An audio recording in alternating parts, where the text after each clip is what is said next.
it's Sozo. What anime are you enjoying the most these days? Few years ago, I heard a lot about Demon Slayer, Kimetsu no Yaiba. They say that Mugen Train is the first anime that surpassed the box office earnings of Spirited Away. Let's see. Few seconds later.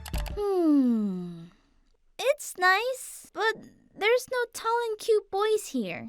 What's the point of watching anime if there aren't my types of boys to see? And just like that, I turned it off. So, when I was wandering through fandoms to fandoms with nowhere to stay put, my friend called me on Discord, crying. What's wrong? I just watched Mugen Train today. And? If you watch this, you'll definitely cry without a doubt. Just a glimpse of Rengoku's face will make tears flow through the sky. Is it really that much? After hearing my friend's tearful summering, I decided to start a Demon Slayer marathon. Even though I knew Mugen Train seemed the most exciting episode, I'm a stickler for starting from the beginning. Honestly, Season 1 was not that thrilling.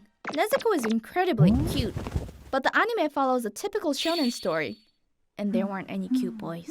But the simple and straightforward plot looked accessible even for beginners. This world is plagued by demons who hunt humans. Our main protagonist is Tanjirou and his sister Nezuko, who turned into a demon. Despite demons lurking everywhere, humans seem to not know about demons too much. Anyhow, Nezuko earns a unique condition after becoming a demon.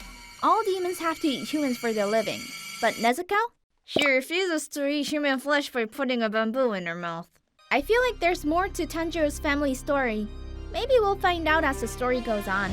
From what I've seen so far, Tanjirou's earrings seem to have connection to a legendary demon slayer from the past. And that scar on Tanjirou's forehead might be a hint too. The biggest mystery about Tanjirou's family, in my thought, is how his father, who seems to be near to death, managed to have 6 children. Wait, he became weak. Having 6 children? After losing all his family to demons, except Nezuko, Tanjirou meets a water-breathing master and learns water techniques. And then, the famous skill comes out. Denshutsu no Kyoku! If you master the skill, your stamina becomes infinite. You can stop bleeding or getting poisoned. After his training, Tanjirou becomes a demon slayer and gains companions. One is the powerful unconscious Zenitsu. If you're not a fan of whiny characters, you might not like Zenitsu at first. I usually don't like those types either. But his voice actor is so cute and lovable, I had to hold back and end up falling for him.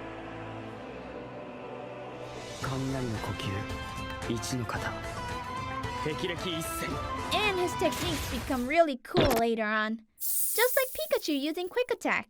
It's like a ramen house with only just one menu, but it tastes really great. And the other is a wild boar, which actually is a handsome country boy, Inosuke.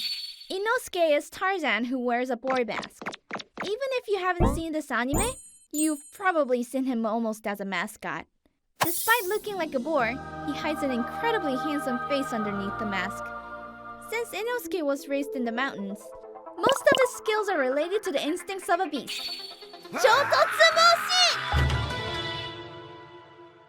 And in the Demon Slayer Corps, there are Hashira, the elite warriors.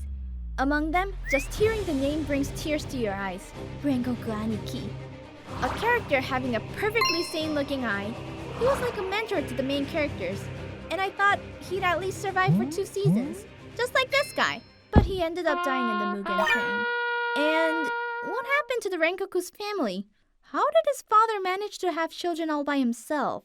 Anyway, I think Senjuro, Kyujiro's younger brother, will do something later in the episode.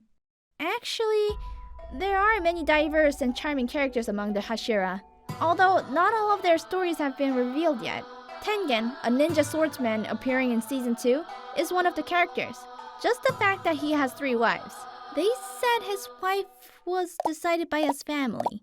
Why are all their boobs the same? However, Tengen retired from the Hashira after losing his arm in the Entertainment District arc. I can imagine his future as Tanjirou's dad. 3 wives. Let's talk about strong cutie Muichiro, who comes out in Season 3. He's younger than Tanjirou. Of course, a genius. So, he became a Hashira in 2 months after becoming a demon slayer. Due to past circumstances, He closed his heart in the beginning, but recovers his emotions back, thanks to Tanjirou. Plus, his skills are really fancy. He seems to be the most powerful among the characters. If you continue watching Demon Slayer, you'll notice a specific storyline during the progress. It usually starts with an unknown encounter, often not a good first impression. Then as they fight, you get to know their personalities. And when they're in a pinch, their past stories get revealed dramatically. You might feel a bit like an explanation junkie at this point. At least, I felt like it. But as you keep watching the anime, you'll surprisingly find yourself waiting for those explanation moments. Just tell me what will happen next! Tell me! Of course, there are villains too. There's Muzan, the father of all demons. And below him are the upper moons, the strongest demons. Despite getting defeated by Tanjirou's party one by one, the extremely strong and mean upper moons show their human past stories when they die. As you watch their stories, you can't help but sympathize with them. Except for the old hag.